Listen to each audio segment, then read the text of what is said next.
ब्राह्मण कौन है और उस ब्राह्मण की महिमा क्या है, और ब्राह्मण के गुणगान पहले बताते थे कि वेद पुराण में कि ब्राह्मणों को बहुत ऊंचा दर्जा दिया गया है, वो क्यों दिया गया है, ज्ञान के लिए या द्रव्य के लिए। आजकल थोड़ी सी मिथ्या है जो बहुत फैल रही है कि ब्राह्मण निर्धन होना चाहिए, तो वो निर्धन गरीब है या वो निर्पानी की तरह धन को खर्च कर दे वो है। तो आप ब्राह्मण की महिमा का कुछ थोड़ा सा वर्णन बताएं। वैसे तो चारों वर्ण श्रेष्ठ हैं, ब्राह्मण, क्षत्रिय, वैश्य और शूद्र। जैसे आप मंदिर बनवाते हैं तो मंदिर में एक ही कुम्हार की बनाई ईंट सारे मंदिर में लगती है, एक ही भट्टे पर पकी हुई ईंट सारे मंदिर पर लगती है। ईंट एक ही व्यक्ति बनाता है, एक ही सांचे से बनाता है, एक ही खेत की माटी से बनाता है, लेकिन वही ईंट जो शिखर पर लगती है, जो नींव में लगती है, और एक ईंट देहरी पर लगती है। जब आप मंदिर में प्रवेश करते हैं तो शिखर की और नींव की ईंट को प्रणाम नहीं करते, पर देहरी को प्रणाम करते हुए आगे बढ़ते हैं। ईंट तो सारी वही है, लेकिन कौन सी ईंट को प्रणाम किया गया? द्वार की ईंट को। जब आप बिहारी जी जाते हैं तो देहरी को प्रणाम करते हैं ना। देहरी पर जो पत्थर लगा है बिहारी जी के मंदिर में, उसी पत्थर से पूरे मंदिर का निर्माण है। लेकिन पूरे मंदिर के पत्थर को कोई प्रणाम नहीं करता, पर देहरी के मंदिर में जो देहरी में पत्थर लगा है उस पत्थर को प्रणाम करके लोग अंदर प्रवेश करते हैं, उस देहरी पर माथा टिकाते हैं। उसी प्रकार चारों वर्ण श्रेष्ठ हैं, पर ब्राह्मण को देहरी माना गया है, इसलिए उसका आदर देहरी की तरह। ईंट तो एक ही कुम्हार की है। ब्राह्मणों से मुखमासीद बाहु राजन्यः कृतः ऊरु तदस्य जद वैश्यः पदभ्यां गुंशूद्रो अजायत। चारों एक ही पिता की संतान है, एक ही नारायण से ब्राह्मण, क्षत्रिय, वैश्य और शूद्र। परंतु चूंकि मंदिर तो एक ही ईंट का बना है, पर देहरी को प्रणाम। ब्राह्मण को इसलिए प्रणाम किया जाता है क्योंकि ब्राह्मण को भगवान ने कहा कि आप शिक्षा विभाग संभालेंगे, वेद पढ़ेंगे, वेद पढ़ाएंगे, यज्ञ करेंगे, यज्ञ कराएंगे, दान लेंगे, दान देंगे। ये 6 कर्म ब्राह्मण के बताए गए हैं। तो ब्राह्मण कौन है? जो ब्रह्म को जानने की कोशिश करता हो, जो ब्रह्म को जानने की जिज्ञासा रखता हो। ब्राह्मण हमेशा अपने गुणों से यदि सुसज्जित है तो वह संतोषी होगा, वो सात्विक होगा। उसके कर्म को प्रणाम किया जाता है। सवेरे 4 बजे गंगा जी में डुबकी केवल ब्राह्मण ही अपने नित्य कर्म के लिए लगा सकता है। बाकी लोग सोचेंगे थोड़ा दिन आ जाए, थोड़ा 5 बज जाए, थोड़ा 6 बज जाए, पर ब्राह्मण अपने कर्म के प्रति ना वो सर्दी, ना गर्मी, ना बारिश, वो कर्म की सजगता। ब्राह्मण के जिम्मेदारी ज़्यादा है।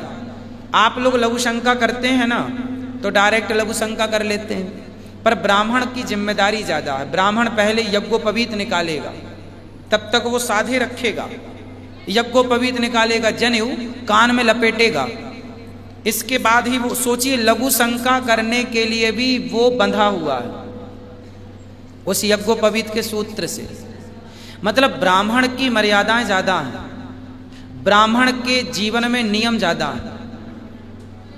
ब्राह्मण शौच करने जाएगा तो बाकी लोग भी, ये नियम सबके लिए है, पर आज भी ब्राह्मण इस चीज़ का पालन कर रहे हैं कुछ %। शौच करने जाएगा तो नहाएगा, बिना नहाए 3 बार जाएगा तो 3 बार नहाएगा। आज भी ब्राह्मण 3 बार सूर्य भगवान को जल चढ़ाता है, सुबह, दोपहर और शाम। आप 1 बार चढ़ाते होंगे, पर ब्राह्मण त्रिकाल संध्या आज भी करता है। उन ब्राह्मणों के तप बल से आज ये संस्कृति जीवित है, बची हुई। तो जिनके त्याग और तपस्या से संस्कृति जीवित है, जो समाज की संस्कृति को बचाए रखा है, इसलिए ब्राह्मण समाज में पूजित है। वो अपने त्याग और तपस्या के बल पर पूजित है। संतोष, सुदामा जी, कुछ नहीं है खाने को, रोटियां नहीं है, पर संतोष ऐसा है कि वो 7 घर भिक्षा मांगते हैं तो एक घर पर उतनी देर रुकते हैं जितना गाय धोने में समय लगता है।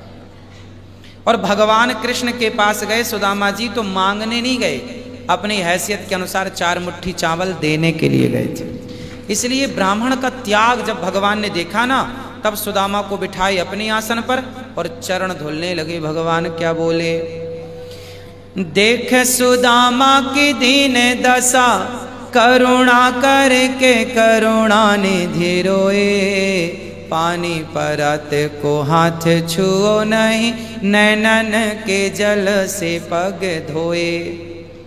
नैनों के जल से भगवान ने सुदामा के चरण धोए।